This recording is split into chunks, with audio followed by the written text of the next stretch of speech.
La drammatica caduta proprio all'altezza di un muretto di cemento, il grave trauma cranico, il trasporto in ospedale a Conegliano e quindi il trasferimento in terapia intensiva a Treviso, da dove arrivano notizie che confortano. Alice Toniolli, la ciclista 19enne rimasta vittima nel giorno di Ferragosto di un grave incidente durante una corsa a Vittorio Veneto, è fuori pericolo. A comunicarlo è la stessa azienda sanitaria ULS 2 per voce del direttore generale Francesco Benazzi.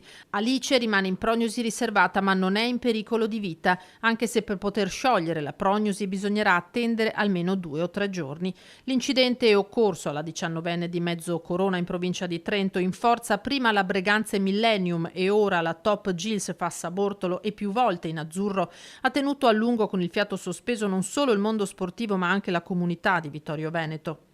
Siamo naturalmente molto preoccupati e in forte apprensione per quanto è successo ad Alice, l'atleta coinvolta nel grave incidente durante il circuito dell'Assunta.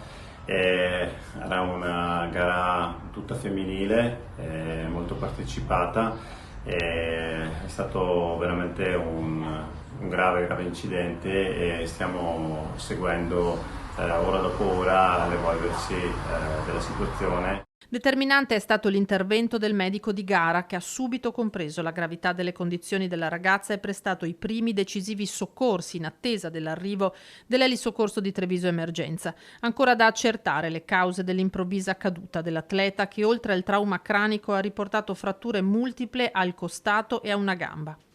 Va alla famiglia naturalmente la nostra vicinanza e i nostri migliori auguri ad Alice.